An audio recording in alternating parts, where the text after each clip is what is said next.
You think fall protection saves lives. The data says something different. According to the Bureau of Labor Statistics, falls, slips, and trips killed 389 construction workers in the United States in 2024 alone. Think about that number. 389 people. Each one went to work on an ordinary day. Each one had a family waiting at home, and each one died from a hazard that has had a regulated solution for over 30 years. That same year, OSHA cited fall protection violations more than any other standard for the 15th year in a row. 15 years, the same violation, the same hazard, the same outcome. So the rule exists. The citations exist, and workers are still dying. This video explains why and what the data says would actually change it. My name is Alex, and this is Construction Safety Decoded. Every claim in this video comes from official government data, OSHA, the Bureau of Labor Statistics, and NEOSH. No speculation, no invented numbers. Every source is linked in the description below. Here is the core problem.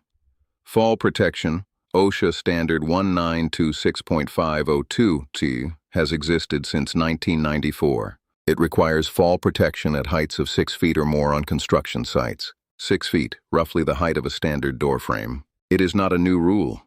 It is not a complicated rule. And yet, according to BLS CFOI data, falls, slips, and trips accounted for 389 deaths in 2024. That is from the BLS Census of Fatal Occupational Injuries, released February 19, 2026. It cross-references death certificates and workers' compensation records. These are not estimates. These are confirmed deaths. 389 workers in 1 year from a hazard with a known regulated solution. And falls were not random. They were concentrated. Over 1/3 of all construction deaths in 2024 came from falls, slips, and trips. More than transportation incidents, more than struck by injuries, more than electrocutions. Falls are the #1 killer in construction.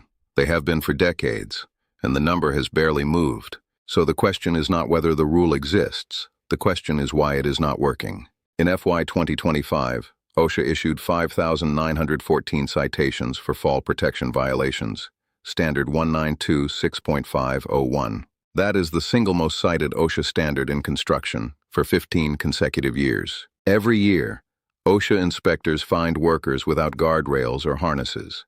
5,914 citations in one fiscal year. That is roughly 16 citations every single working day. Each citation means a site was inspected, a violation was found, and a penalty was issued. Now here is where the economics become important. The maximum penalty for a serious fall protection violation in 2025 is $16,550 per violation. But actual assessed penalties are routinely far lower than that maximum. Under OSHA's penalty reduction policy, small employers can receive reductions of up to 70% for size alone. Meanwhile, the average cost of a fatal workplace accident, according to the National Safety Council, is $1.46 million. Workers' compensation, medical expenses, legal costs, lost productivity. The problem is that contractors are not calculating the cost of fatalities. They are calculating the probability of getting caught. In FY 2025, OSHA conducted just over 30,000 inspections across millions of active work sites nationwide. That probability is low. That is the violation gap. The rule exists. The penalty does not match the risk, and workers pay the price. I want to show you what this looks like in practice, not as a statistic, as a real case. In 2021, a roofing contractor in Texas was cited after a 28-year-old worker fell 24 feet from an unprotected roof edge. The worker was not wearing a harness. No guardrails were in place, no safety nets. Nothing between that worker and the ground, 24 feet below. OSHA's investigation found the employer had received a prior citation for the same violation 2 years earlier. The employer knew the rule, and the employer still did not comply. The penalty issued after the fatality, $14,502. $14,502. The worker left behind a wife and 2 children. This case is in OSHA's public enforcement database, and it is not unusual. Search that database and you will find hundreds of similar cases: a prior citation, a repeated violation, a fatality. The rule was known, The hazard was visible. The protection was not in place. That is not an accident. That is a decision. And the current system does not make that decision expensive enough to stop. So what does the data say would actually work? NIOSH has studied this extensively. Their research identifies 3 factors that consistently reduce fall deaths in practice. Factor 1. Pre-task planning. Before any worker goes above 6 feet, someone fills out a document. It identifies the height, the hazard, and the protection method. And it assigns responsibility. 5 minutes, 1 document. Before work starts. NIOSH data shows this forces the conversation before the risk exists. Sites that use pre-task planning show significantly lower incident rates. Factor 2. Competent person designation, with real enforcement. OSHA already requires a competent person on site. Someone trained to identify hazards and empowered to stop work. The problem is the gap. A competent person who exists only on paper, listed on a form but never walking the site, is not a safety intervention.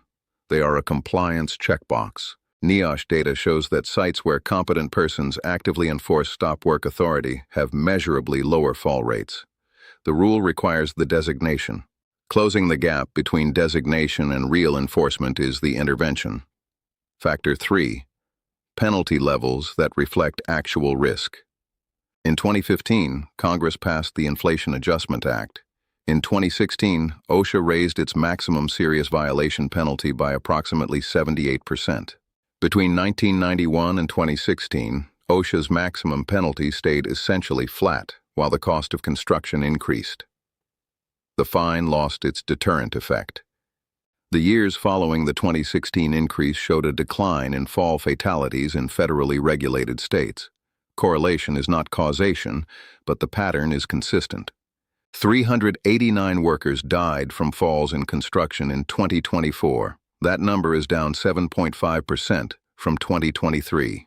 That is real progress. Interventions are working somewhere. But 389 is still 389. Every one of those deaths was preventable under rules that already exist. The solution is not a new regulation. It is enforcement. Enforcement of the one that already exists, with penalties that match the consequence, and with competent persons who do more than sign their name.